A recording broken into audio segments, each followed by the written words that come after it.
नमस्कार प्यारे बच्चों, स्वागत है आप सबका उत्तर प्रदेश बोर्ड के सबसे बड़े सबसे विश्वसनीय platform UP board Hindi medium पर। मैं हूं आपका हिंदी का शिक्षक ऋषि द्विवेदी और हम बिल्कुल परीक्षा के मुहाने पर खड़े हैं आपकी परीक्षा की तैयारियों के लिए। आपके पेपर में आने वाला सबसे इंपॉर्टेंट टॉपिक निबंध लेकर के आ गया हूं बेटा। सारी चीजें व्यवस्थित रूप से तुम्हें बतानी है। निबंध कैसे लिखना है, किस प्रकार से तुम्हें स्ट्रक्चर बनाना है, कैसे रूपरेखा तैयार करनी है, भूमिकाएं क्या में क्या क्या लिखना है, प्रस्तावना को कैसे लिखना है, सारी हेडिंग्स क्या क्या होंगी।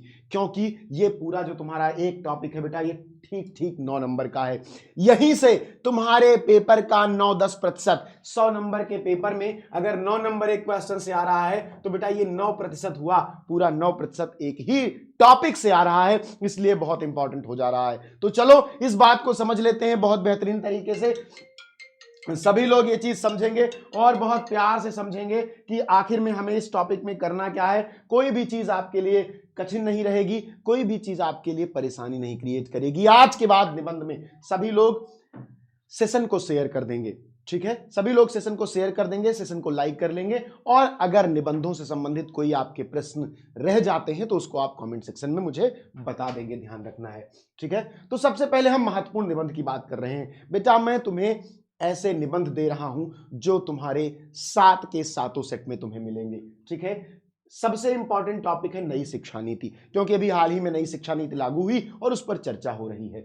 आतंकवाद बहुत समस्या है बड़ी आतंकवाद की, चाहे खालिस्तान हो चाहे पाकिस्तान हो, ये लोग हमेशा आतंकवादी एक्ट करते रहते हैं और हम परेशान रहते हैं। भ्रष्टाचार समस्या और समाधान, हर विभाग में भ्रष्टाचार व्याप्त है। बेरोजगारी एक बड़ा कारण है, बहुत बड़ी जनसंख्या भारत की जो बेरोजगार है। पर्यावरण प्रदूषण कारण निवारण, ग्लोबल वार्मिंग आप सुन रहे हैं। COP 24-26 की मीटिंग्स हो रही हैं। बहुत ज्यादा प्रदूषण बढ़ रहा है। छात्र जीवन में अनुशासन, तुम सब छात्र हो तो तुम्हें अपना जीवन कैसे संचालित करना है, इस पर भी हमें बात करनी है। कोरोना महामारी भविष्य की राह, अभी एक महामारी आई और उसने हमें कैद कर दिया हमारे घरों के अंदर। अब हम उससे कैसे बचें, भविष्य की राह कैसी हो, हम कैसे आने वाले परेशानियों से मुकाबला करें, इसके लिए हमें बात करनी है। तो सबसे पहले एक बात समझ लो, हम थोड़ा सा एग्जामिनर के माइंडसेट को समझते हैं। कोई भी एग्जामिनर पूरी कॉपी पढ़ने के लिए नहीं बैठा होता कि एक एक अक्षर पढ़ेगा कि ये लाइन नहीं पढ़ता। वो क्या करता है, वो निबंध उठाता है और निबंध के टॉपिक देखता है कि भैया इसमें कौन कौन सा हेडिंग इस बच्चे ने लगाया है। क्यों? क्योंकि उसी हेडिंग से ये क्लियर हो जाता है कि तुमने निबंध में क्या लिखा होगा। जैसे मैं कहूं कि नई शिक्षा नीति, तो जाहिर तौर पर पहली हेडिंग प्रस्तावना लगाओगे, फिर उसके बाद क्या क्या लगाओगे, ये तुम्हारी हेडिंग ही निर्धारित करेगी कि तुम्हें कितना नंबर उस निबंध में मिलना है। अब निबंध पूरे 9 नंबर का है। अब एग्जामिनर, मान लो तुमने 4 पेज लिखा, तो एग्जामिनर को सारी हेडिंग पढ़ने के लिए 4 पेज पलटने पड़ेंगे ना, 4 पेज पलटने लग पड़ेंगे। तो आओ उसके लिए काम आसान बना देते हैं। कैसे आसान बना देते हैं? निबंध शुरू करने से पहले सबसे पहले रूपरेखा लिख दो, रूपरेखा या संकेत, ठीक है, या संकेत। और उसमें एक ऐसे बड़ा सा ब्रैकेट बनाओ, ठीक है, और उसमें सारे पॉइंट्स लिख दो, सारी हेडिंग्स लिख दो। जिन हेडिंग्स को तुम लिखने जा रहे हो निबंध में, वो सारी हेडिंग पहले ही पेज पर लिख दो। अब एग्जामिनर जैसे ही कॉपी खोलेगा खुश हो जाएगा कि अरे वाह, बच्चे ने बता दिया कि उसे क्या क्या आता है। यहीं पर क्लियर हो गया, यहीं पर उसके दिमाग में आ गया कि तुम्हें कितना नंबर देना है। आगे जाने की आवश्यकता नहीं है। राइटिंग का कटेगा तो बहुत कटेगा, 1 नंबर कट जाएगा। 8 तो देगा मेरे दोस्त, 8 तो देगा। हमारी लड़ाई मैक्सिमम नंबर गेन करने की है, 8 तो देगा। तो अब मैं इन सारे निबंधों को, जो सबसे इंपॉर्टेंट निबंध हैं, उनकी हेडिंग तुम्हें बता रहा हूं। सबसे पहले हम हेडिंग पर चर्चा करेंगे। अगर तुम्हें हेडिंग पता चल गई तो यकीन मानो, तुम अगर हर हेडिंग में 5-5, 6-6 लाइन भी बना के लिख देते हो, तुम्हारा निबंध पक्का। क्योंकि एग्जामिनर तुम्हारे क्वेश्चन को हेडिंग से जज करेगा। देखो इसका स्क्रीनशॉट ले लो, तुम लोग इसका स्क्रीनशॉट लेके रख लो, सभी लोग रख लो, क्योंकि ये बहुत जरूरी है। अब नई शिक्षा नीति लिख रहे हो, रूपरेखा लिखा, अब हेडिंग्स क्या लगाओगे, ध्यान से देखो इस चीज को। प्रस्तावना, राष्ट्रीय शिक्षा नीति का ढांचा, नई शिक्षा नीति में बदलाव, शिक्षकों की शिक्षा और भर्ती, जो बीएड या बीटीसी वगैरह होता है, नई शिक्षा नीति के लाभ क्या हैं, उपसंहार, ये सारी हेडिंग लगाओगे। एक बार इन हेडिंग्स को पढ़ो और इनको अपनी कॉपी में लिख लो, स्क्रीनशॉट ले लो, जो करना है कर लो।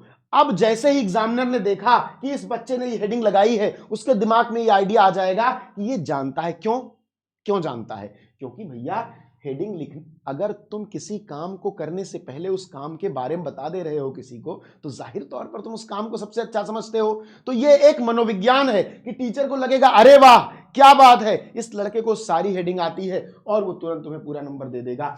ऐसे ही आतंकवाद की रूपरेखा, प्रस्तावना, आतंकवाद का अर्थ, बेरोजगारी के कारण और उद्देश्य, भारत में आतंकवाद, बेरोजगारी नहीं, आतंकवाद, आतंकवाद सॉरी, यहां पर आतंकवाद लिख दीजिए, आतंकवाद, आतंकवाद के अंत का उपाय, उपसंहार। ये सारी हेडिंग लगाओगे, तुम्हें एग्जामिनर तुरंत समझ जाएगा कि तुम क्या स्ट्रक्चर बना रहे हो लिखने के लिए एग्जाम में। अगला तुम्हारा निबंध क्या है बेटा?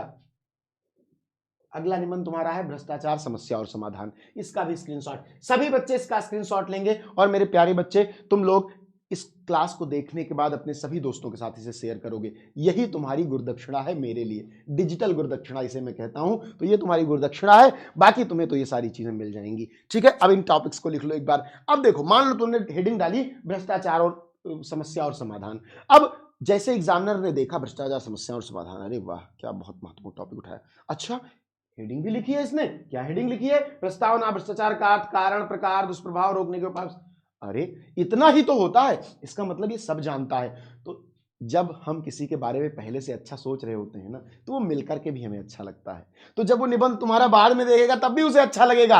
इसलिए तुम्हें ऐसे ही सजाना है, चाहे बेरोजगारी है, प्रस्तावना, बेरोजगारी का अर्थ, बेरोजगारी के प्रकार, बेरोजगारी के कारण, बेरोजगारी से हानियां, बेरोजगारी दूर करने के उपाय, उपसंहार। ये सारी चीजें जब तुम लिखोगे ना बेटा, तो तुम्हारा एग्जामिनर ऐसे उसका दिल बल्लियों उछल जाएगा। क्यों?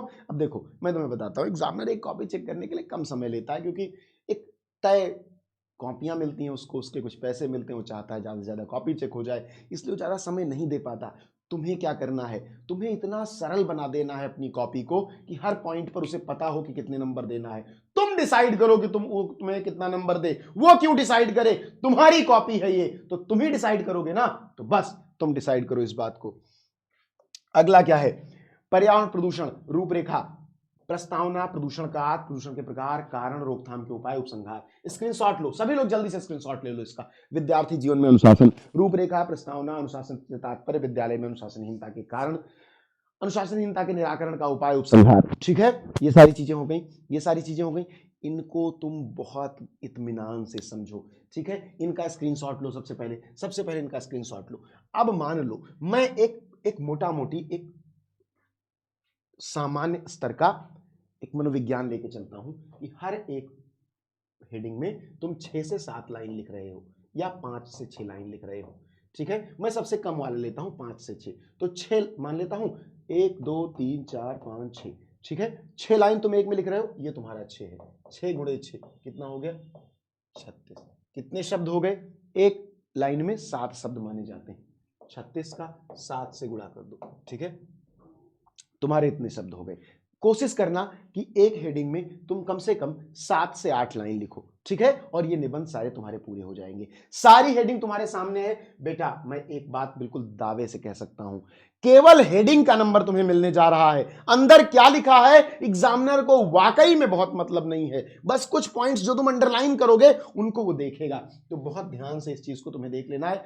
कोई भी हेडिंग नहीं छोड़नी है, एक भी हेडिंग नहीं छोड़नी है। और बना के लिखो, कुछ भी लिखो। एक ही चीज 2 हेडिंग में लिख दोगे, मान लो तुमने जो इस हेडिंग में लिखा वही वाला इस हेडिंग में लिख दिया। अब लगातार मत लिख देना, इसमें कुछ बदल दो, इसमें वही लिख दो, तो भी उसे बहुत फर्क नहीं पड़ेगा। सच बता रहा हूं, ये एक ट्रिक है, सब हर जगह फायदा करती है, निबंध में हमेशा फायदा करती है। तो ये चीज जानो, और इस सेशन को बेटा अपने सभी दोस्तों के साथ शेयर कर दो। यही मेरी गुरुदक्षिणा है। ये तुम्हारा जो निबंध का टॉपिक है, ये आज के बाद तुम्हें परेशान न करे, और ये सारे इंपॉर्टेंट निबंध तुम पढ़ के तैयार कर लो अपनी परीक्षा के लिए। और अगर कोई समस्या है, किसी टॉपिक में कोई दिक्कत है, तो कमेंट सेक्शन में मुझे बताओ। और ये सारी हेडिंग लिख के रख लो, कमरे में अपनी चिपका लो, छोटा छोटा ऐसे काट काट के, जो आता नहीं स्टिकी नोट्स, उसमें लिख कर एक निबंध की सारी हेडिंग एक एक में लिख करके 5 6 कितने होंगे, 7 हैं, तो 7 स्टिकर चिपका लो, और वो तुम्हें बहुत फायदा करेंगे। हेडिंग्स याद रहेंगी, एग्जाम में निबंध लिख जाएगा तुम्हारा, क्योंकि पूरा निबंध कोई याद नहीं कर सकता। तो ऐसे ही इंटरेस्टिंग क्लासेस के लिए आप लोग सब्सक्राइब कर लें इस चैनल को।